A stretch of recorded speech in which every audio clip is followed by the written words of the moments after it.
Сәлем әлем, караванда жаңа сұхбат, жаңа подкаст. Бүгін біз құмар ойын туралы айтамыз. Құмар ойынның психологиялық тұрғысынан әрине. Бүгін менің спикерім психолог Аида Нарбаева. Естеріңізде болса, Аида ханыммен бірге пранк тақырыбын қозғаған болатынбыз. Бұл жолғы шығарылым да ерекше өтеді деген ойдамын. Олай болса біз бастаймыз, кеттік.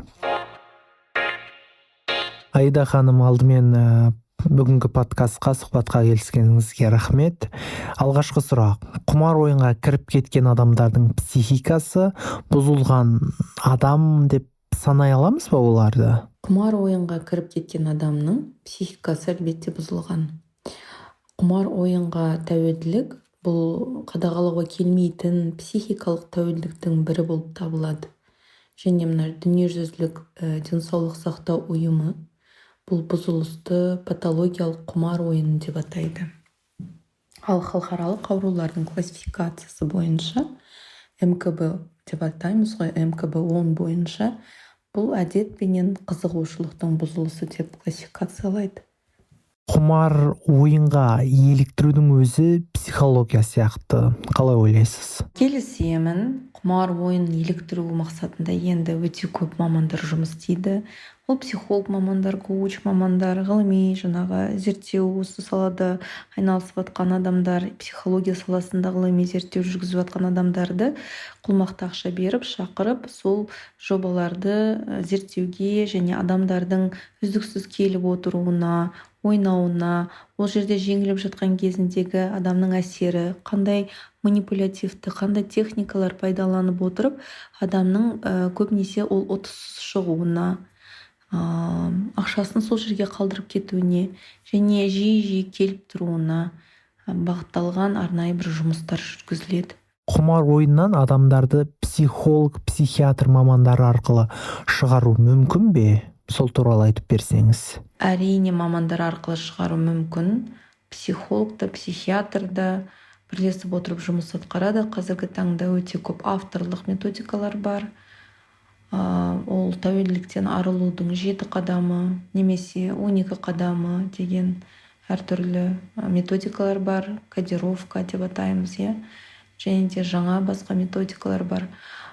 Психиатр маманы дәрі-дәрмектік емді де пайдалана алады. Ол науқастың дәрежесіне байланысты. Егер депрессивті жағдай болатын болса, мазасыздық, үрей, қорқыныш сезімдері күшейген болса, онда дәрі-дәрмектік емде пайдаланылады. Психология бұл бір қару сияқты. Қандай ниет адамның қолына түседі, оған көп нәрсе байланысты. Егер де ол жақсы ниетті маманның қолында болса, нұр үстіне нұр. Ол науқасқа өзінің пайдасын, шипасын береді. Жан дүниесін тыныштандыруға, жүрегін рахаттандыруға көмектеседі. Ал егер де жаман ниетті адамдардың қолына түсетін болса, өкінішке орай бұл адамдарға, жалпы адамзатқа жасалып жатқан қиянат ретінде қарастыруға болады. Құмар ойынға тәуелділіктің себептері қандай? Психолог маманы ретіндегі пікіріңіз? Себептері сан алуан болады. Кейде адам қарапайым қызығушылықтан бастап, достарымен барып көріп қайтайын, ойнап қайтайын деп, қалай өзі сол құмар ойынына кіріп кеткенін де байқамай қалады. Кейде отбасындағы ұрыс-керіс, әсіресе ұзақ уақыт болатын болса, әсіресе ол материалдық жағынан болатын болса, оны шешуге жауапкершілік алмай, үйдегі ішпысарлық жағдайлардан қашу, жалғыздық сезімі, өмірге деген қанағаттанбау сезімі, жеке немесе профессионалдық, яғни маман ретінде жетістіктерге жетпеген кезінде, осы себептер мысалға сол құмарлық ойынына келуінің себептері болуы мүмкін. Өмірге белсенді болмаған кезінде, сексуалдық өмірінен қанағаттанбаған жағдайда,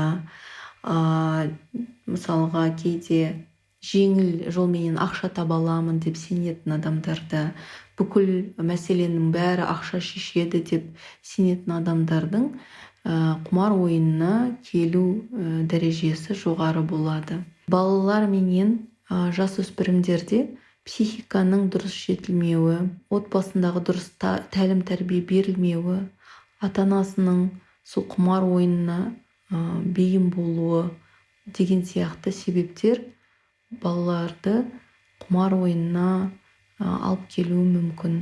Психологиялық тұрғысынан құмар ойынға еріп кетпеудің жолы бар ма? Әрине, бұл құмар ойынына еріп кетпеудің жолдары бар.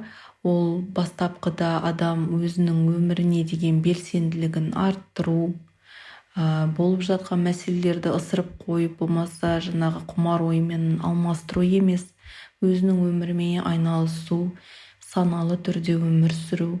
Егер де отбасында болып жатқан кикілжің мәселелер болса, жұбайымен, күйеуімен оны отырып талқылап шешу, ақылдасу, балаларға дұрыс тәлім тәрбие беру, отбасында мысалға қаржы жөнінде мәселелер болатын болса, жаңағы шығындарды қайта қарастыру, кірістердің жолдарын дұрыстау, яғни басқа жұмысқа орналасу керек па, мысалға басқа мүмкіншіліктерді қарастыру керек па деген сияқты сұрақтарға жауап іздеу, бүкіл мәселенің бәрін ақша шешеді деген сенімнен арылу. Егер жалғыздық сезімі, өмірге деген қанағатсыздық, сексуалды пассивті өмір болатын болса, онда оның бәрін жаңағы арнайы маманмен жұмыс істеу арқылы өзінің ішкі жан дүниесіне көп көңіл бөліп, соның шешімдерін табуға жұмыс әрекет жасау. Тағы да бір айтып өтетін мәселе, құмартып ойнайтын адам жеңіске жеткен кезінде, қуаныш сезімінде болған кезде организмнен серотонин деген гормон бөлінеді. Бұл серотонин гормоны табиғаты бойынша, химиялық құрамы бойынша наркотиктің аналогы болып есептелінеді. Ол бөлінген кезінде организм жаңағы сол әсерді есте сақтап, ми және дене соны қайтадан алғысы келіп тұрады, яғни адамды сол құмартып ойнауына жетелеп тұратын бір себептің бірі осы серотонин гормонының артық бөлінуі. Сол себепті адам өзінің ағзасынан дұрыс көлемде серотониннің бөлініп отыруын қадағалаған дұрыс. Арнайы дәрігер мамандарға барып, эндокринолог маманына барып, деңгейін тексертіп, егер деңгейі аз болатын болса, дәрі-дәрмек қажет болатын болса, оны қабылдап, болмаса хобби тауып, активті спортпен айналысып, жануарлар ұстап дегендей, жанына қандай нәрсе рахат сыйлайтын болса, сол іс-әрекеттермен айналысқаны дұрыс. Аида ханым, сізге тағы да көп рахмет. Бүгінгі подкасттың көпшілігі ой түйді деген ойдамын. Мен де көптеген ой түйдім. Құмар ойыннан ада болайық, оған жақындамайық деп тілеймін. Эфирде болған мен Ғалымжан Сәңкібаев және Караван Медиа порталы. Караван әрдайым жаныңыздан табылсын.